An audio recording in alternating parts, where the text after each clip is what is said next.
नमस्कार दर्शक मित्रों,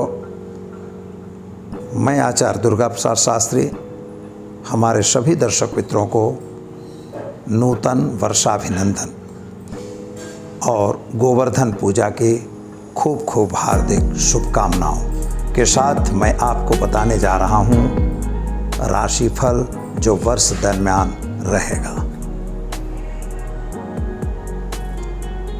मिथुन राशि वाले जातकों के लिए सामान्य रूप से यह समय कैसा रहेगा, इसके बारे में हम बात करते हैं। मिथुन राशि वाले जातकों के लिए जो समय है थोड़ा सा कमज़ोर दिखाई दे रहा है। स्वास्थ्य संबंधी आपको परेशानी होगी, यानी अगर पुरानी बीमारी है तो उसमें राहत नहीं मिल रही है, नई बीमारी का प्रारंभ भी हो सकता है।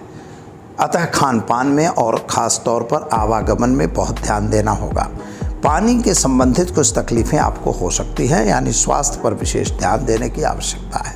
पारिवारिक जो क्लेश आपका चल रहा था उस क्लेश में आपको राहत मिल जाएगी और ख़ास तौर से आपका परिवार जो है आपके साथ रहेगा। लेकिन एक बात ध्यान यह रखना है कि किसी के कहे सुने बातों पर गौर करने की ज़रूरत नहीं है। किसी की कही सुनी बातों पर आप अगर दौड़ेंगे तो हो सकता है कि नुकसान हो। यानी सुनो लेकिन देखो तब मानो, और इसके पहले मत मानो। अपने कानों से सुनी हुई बातों पर ही ध्यान दीजिए, दूसरों की बातों पर विश्वास न रखिए। विदेश गमन वगैरह के कार्यों में भी ठीक रहेगा। आपका पराक्रम भी ठीक दिखाई दे रहा है। भाइयों के साथ का संबंध भी अच्छा दिखाई दे रहा है। खास तौर पर अगर आप कोई नया कार्य कर रहे हैं तो नए कार्य में भी आपको सफलता मिलेगी। जमीन मकान खरीदने का भी प्रश्न बन रहा है। हो सकता है कि नई कोई प्रॉपर्टी आप खरीद सकते हैं। संतान प्राप्ति के भी योग दिख रहे हैं और संतान के कैरियर को लेकर जो परेशानी थी उसमें भी अब राहत मिलेगी। यह वर्ष आपके लिए बिल्कुल अच्छा है, उन्नति वाला दिख रहा है। शेयर बाजार या बाज़ारों में अगर पैसे फंस गए थे तो वे पैसे धीरे से निकल जाए, ऐसा प्लान बनाना है। उसमें बिल्कुल इन्वॉल्व और ज़्यादा नहीं होना है। अगर ऐसा करेंगे तो कहीं ना कहीं आपको नुकसान का सामना भी करना पड़ सकता है। नौकरी वगैरह में आपको सफलता मिलेगी। नौकरी में आप आगे भी जा सकते हैं। कोई नई नौकरी के लिए अप्लाई भी कर सकते हैं। प्रमोशन वगैरह भी मिलेगा। साथियों का साथ सहकार तो आपको मिलेगा ही। पति पत्नी के बीच का अंतर भी दूर होगा। कोर्ट कचहरी अगर उनके बीच में चल रही है या और कोई कोर्ट कचहरी हैं उनमें भी आपको यह समय सफलता वाला दिखाई देता है। नए नए व्यक्तियों के साथ की मुलाकातें अच्छी रहेगी। कुछ ग्रहों के परिवर्तनों की इफेक्ट भी आपको मिलती रहेगी। स्वास्थ्य संबंधी चिंताएं तो जो थी उसमें भी राहत मिल जाएगी।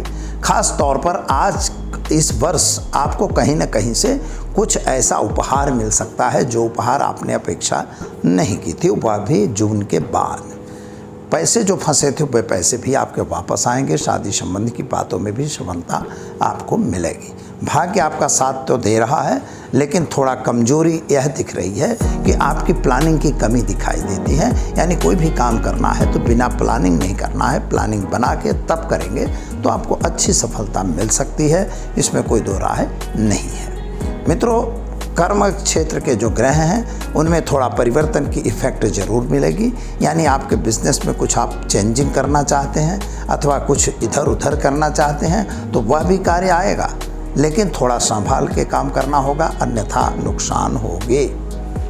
खास तौर पर किसी के कहे सुने में आके अपने बिजनेस को बदल देने की ज़रूरत नहीं है। अगर आपको बिजनेस में रुचि है तो जो बिजनेस आ रहा है उसी में आपको दौड़ना ज़रूरी है। नहीं तो जून के बाद आपके नुकसान का समय शुरू हो जाएगा। यह ध्यान रख के काम करना होगा। किसी पे अंधा विश्वास भी नहीं करना है और किसी पर जड़ता भी नहीं रखनी है। अपना काम अपने ढंग से करना जरूरी दिखाई देता है। तो दर्शक मित्रों, यह तो मिथुन राशि के जातकों के लिए रहा राशिफल, और ख़ास तौर पर उपाय के तौर पर गाय को घास खिलाना और एक गरीब को भोजन हर महीने या हर सप्ताह में आप देते रहेंगे। आपका समय बिल्कुल अच्छा और सुंदर रहेगा। दीजिए दुर्गा प्रसाद शास्त्री को इजाज़त। चैनल को अगर सब्सक्राइब नहीं किया तो ज़रूर करिए और ख़ास तौर पर लाइक शेयर कमेंट ज़रूर करिए।